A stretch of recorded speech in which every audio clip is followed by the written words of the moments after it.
Welcome to stock 24 YouTube চ্যানেলে তোমাদের প্রত্যেককে স্বাগত জানাই। আমরা যদি রিসেন্টলি ট্রেন্ড দেখি মার্কেটের, তাহলে দেখতে পাবো যে আজকের দিনেও কিন্তু মার্কেট বেশ কিছুটা ডাউনফল করেছে। যদিও গতকাল এবং গত পরশু মার্কেট আপ ট্রেন্ডে ছিল, কিন্তু তার আগের দিন পরপর 4 দিন আমরা দেখতে পাবো যে মার্কেট কিছুটা নিচের দিকে এসছে। যদি আমরা উইকলি চার্ট দেখি, তো উইকলি চার্টেও আমরা সিনারিওটা সেমই দেখতে পাবো যে এই সপ্তাহ মিলে, যদিও সপ্তাহটা শেষ হয়নি, শুক্রবার শেষ হবে, স্টিল এই সপ্তাহটা মিলে পরপর 3টে সপ্তাহ মার্কেট রেড ক্লোজিং দিচ্ছে, অর্থাৎ যেই লেভেলে শুরু করছিল তার থেকে নিচের দিকে, অর্থাৎ ডাউন ট্রেন্ডে ক্লোজিং দিচ্ছে। তো এখন প্রশ্ন হচ্ছে যে মার্কেট কন্টিনিউয়াসলি ডাউন ট্রেন্ডে যাচ্ছে কেন? এর 2-3টে কারণ আছে। প্রথম কারণ হচ্ছে যে ডিআইআই এবং এফআইআই। আমরা দেখতে পাচ্ছি যে এফআইআই মানে বিদেশি বিনিয়োগ কন্টিনিউয়াসলি ভারতের মার্কেট থেকে বাইরে যাচ্ছে, অর্থাৎ বিদেশি বিনিয়োগ কিন্তু ভারত থেকে বেরিয়ে চলে যাচ্ছে, যেটা কিন্তু মার্কেট ফলের পিছনে একটা ছোট হলেও কারণ। যদিও ডিআইআই মানে ডোমেস্টিক যারা প্লেয়ার আছে, তারা কিন্তু মার্কেটে তাদের নিজেদের মতো করে স্টেক কিনতে আছে এবং তারা কিন্তু মার্কেটকে সাপোর্ট দিচ্ছে, তার ফলে মার্কেট বিশাল যে ডাউনফল হচ্ছে সেটা কিন্তু নয়। 2 নাম্বার যেটা মেন কনসার্ন, সেটা হচ্ছে ইউএসএর সাথে ইন্ডিয়ার ট্রেড ডিল। অ্যাকচুয়ালি ইউএসএর সাথে ইন্ডিয়ার ট্রেড ডিল হওয়ার কথা ছিল এই মাসের প্রথমের দিকে, একটা ডেডলাইন সেট করা হয়েছিল। যদিও সেই ডেডলাইনটা ইউএসএর থেকে বাড়ানো হয়েছে এবং ম্যাক্সিমাম দেশই তারা কিন্তু এই ট্রেড এই সময়ের মধ্যে তারা কিন্তু ট্রেড ডিল করতে পারেনি। তো ইন্ডিয়াও ন্যাচারালি পারেনি। তো ইন্ডিয়ার ক্ষেত্রেও কিন্তু 1 জুলাই মানে 1 অগাস্ট কিন্তু ডেডলাইন দেওয়া হয়েছে, যার মধ্যে মনে করা হচ্ছে যে ইন্ডিয়া ট্রেড ডিল করে ফেলবে ইউএসের সাথে। তো এখন প্রশ্ন হচ্ছে তাহলে ট্রেড ডিল যে করে ফেলবে, এখন কোন জায়গায় দাঁড়িয়ে আছে ট্রেড ডিলটা এক্স্যাক্টলি, আমরা সেটা নিয়ে একটু আলোচনা করে নিই। তাহলে আমাদের বুঝতে সুবিধা হবে যে ভারতের সাথে ইউএসএ যে ট্রেড ডিলটা হতে যাচ্ছে তার প্রভাব কি পড়বে, এবং এই সিচুয়েশনটাই কিন্তু এই সিচুয়েশনের ওপর দাঁড়িয়ে আছে টোটাল স্টক মার্কেটের যে এরকম জায়গাটা। মানে স্টক মার্কেটে যদি আমরা ইন্ডেক্সকে দেখি না, টোটাল মানে বড় ইন্ডেক্স, যেটা নিফটি 50 হতে পারে, সেন্সেক্স হতে পারে, তারা কিন্তু ডাউনফল করলেও মিড ক্যাপ স্মল ক্যাপ কিন্তু নিজেদের মতো করে আপ ট্রেন্ডে যাচ্ছে।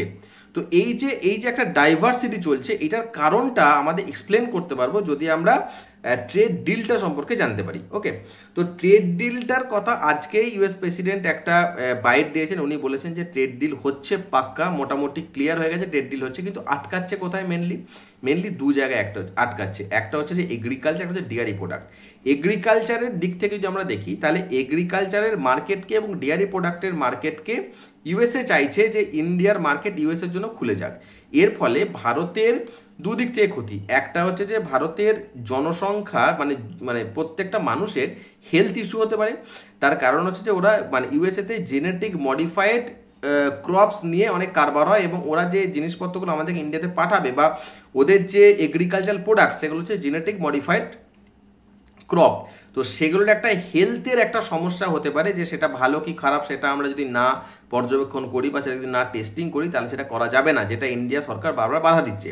আর 2 নম্বর হচ্ছে যে আমাদের এখানকার যারা মানে ম্যাক্সিমাম প্রায় 60% মানুষ এখানে ইন্ডিয়াতে কিন্তু তারা চাষবাসের উপর ডিপেন্ড করে। তো ইউএসের মার্কেট থেকে যদি ইন্ডিয়ান মার্কেটে ক্রপ আসে, তাহলে তারা ডেফিনেটলি ইন্ডিয়ান মার্কেটের থেকে কম রেটে বিক্রি করবে। তার কারণ হচ্ছে যে ইউএসএ মার্কেটে যারা ফার্মার আছে তাদেরকে হেভি একটা ডিসকাউন্ট দেওয়া হয়, একটা সাবসিডি দেওয়া হয়, যার জন্য তাদের প্রোডাকশন কস্ট ইন্ডিয়ার তুলনায় কম। যদি ট্যারিফটাও কমিয়ে দেওয়া হয়, তাহলে ইন্ডিয়ান মার্কেটে ইউএস থেকে আগত যে প্রোডাক্টগুলো সেগুলো কিন্তু সস্তা হওয়ার পসিবিলিটি রয়েছে। কাজে ইন্ডিয়ান মার্কেটে যারা মানে প্রডিউসার আছে, তারা কিন্তু ক্ষতিগ্রস্ত হওয়ার সম্ভাবনা রয়েছে। এটা শুধুমাত্র যে মানুষের জন্য ক্ষতিগ্রস্ত, সেটা মানুষের জন্য ক্ষতিগ্রস্ত হবে সেটা না, এটা সরকারের পক্ষেও খারাপ, কারণ 60% জনসংখ্যা কিন্তু এখনও এগ্রিকালচার উপর ডিপেন্ড করে থাকে। কাজে আমার মনে হয় না যে এই জায়গাটা ভারত সরকার খুব একটা লাগাম ছাড়বে, যার জন্যই মেনলি নেগোসিয়েশনটা চলছে। তাহলে একটা পেলাম যে ডেয়ারি প্রোডাক্ট, আর একটা হচ্ছে এগ্রিকালচার। ডেয়ারি প্রোডাক্টের ক্ষেত্রেও কিন্তু ঘটনাটা সেমই। ওকে, এবার ট্রেড ডিলে এবার ইউএসএ এবার এই সপ্তাহ রয়েছে না, এই সপ্তাহের রোববার দিন মানে ভারতের একটা হাই পাওয়ার্ড নেগোসিয়েশন কমিটি ইউএসএতে অলরেডি রয়েছে, তারা নেগোসিয়েশন করছে। এই সপ্তাহে রোববারের দিকে তারা ইন্ডিয়াতে ফেরত আসবে, এবং রোববারের পর মানে আগামী সপ্তাহে কিন্তু আমরা একটা ট্রেড ডিল ঘোষণা হওয়ার পসিবিলিটি দেখতে পাচ্ছি।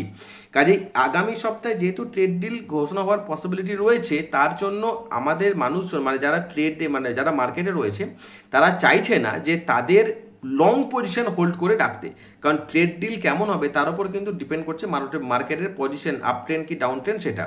কাজেই তার ফলে এখন আমরা দেখতে পাচ্ছি যে মার্কেটের উপরের দিকে কিছুটা প্রফিট বুকিং হচ্ছে, এবং এই সেম কারণের জন্যই কিন্তু এফআইআই কিন্তু কিছুটা বিক্রি করে ভারত থেকে বেরিয়ে যায়, তারা কিন্তু প্রফিট করে বেরিয়ে যাচ্ছে। তার কারণ তারা দেখছে যে আস্তে আস্তে ধীরে ধীরে আমরা আসবো, ট্রেড ডিলটা হোক, মার্কেট কিছুটা স্টেবিলাইজ হোক, তারপরে আমরা ধীরে ধীরে মার্কেটে আসবো। তো এর জন্য মার্কেট কিছুটা নিচের দিকে যাচ্ছে, এই নিয়ে কোনো সন্দেহ নেই। 2 নম্বর সেগমেন্ট সেটা হচ্ছে যে আমাদের বেস্ট স্টক।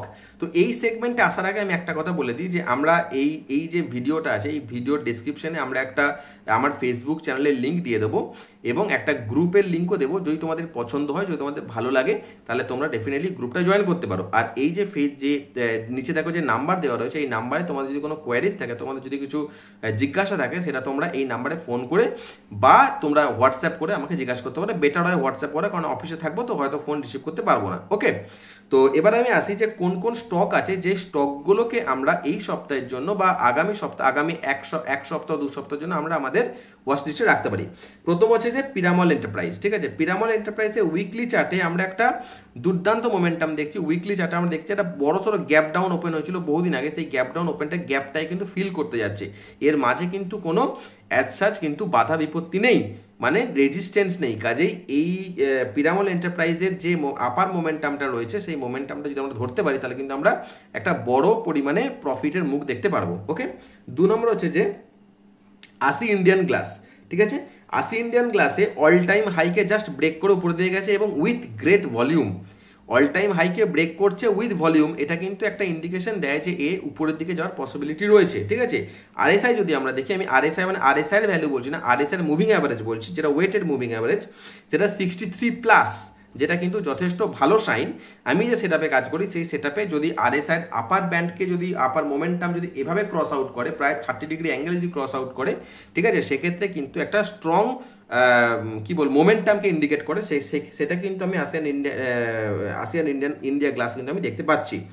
এবং তাছাড়া আমি যদি স্ট্রং একটা আপসাইড মোমেন্টাম দেখতে পাচ্ছি আরএসআইয়ের জন্য মেনলি, এবং তাছাড়া যে প্যাটার্ন তৈরি করেছে, যেটা ক্যান্ডেলস্টিক প্যাটার্ন তৈরি করেছে, সেখানেও তাই।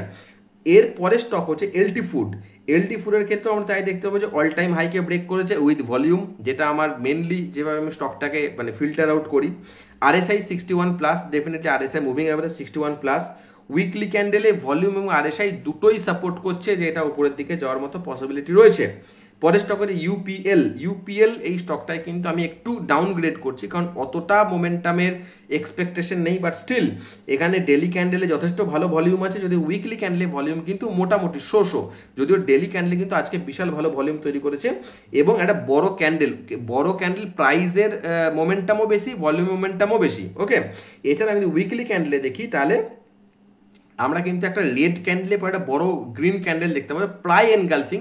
আমি প্রপারলি এনগালফিং মানে বুলিশ এনগালফিং বলা যায় না, বাট প্রায় এনগালফিং টাইপের একটা প্যাটার্ন তৈরি করেছে, এবং আরএসআই ঠিকঠাক পজিটিভ ইন্ডিকেশন দিচ্ছে।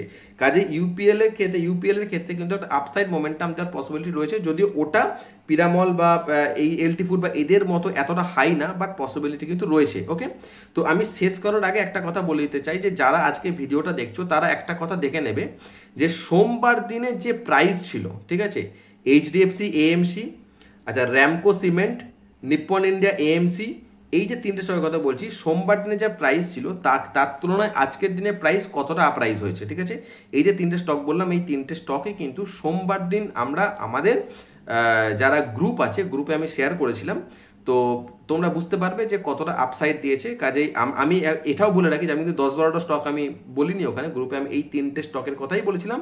আর একটা কথা বলছিলাম যে এসবিএফসি, যদিও এই স্টকটা ভলিউমের খুব খারাপ অবস্থার জন্য এখান থেকে রিলিজ নিয়ে নেওয়া হয়েছে, এখান থেকে মানে কি বলবো বেরিয়ে যাওয়া হয়েছে, বাকি কিন্তু কোনো স্টক অ্যাজ বলা হয়নি। ঠিক আছে, Ramco, HDFC AMC, Nippon India AMC, এই স্টকগুলো একটুখানি তোমরা যদি দেখতে পারো যে কতটা আপসাইড দিয়েছে, তাহলে হয়তো তোমরা বুঝতে পারবে যে কতটা প্রফিটের পসিবিলিটি রয়েছে।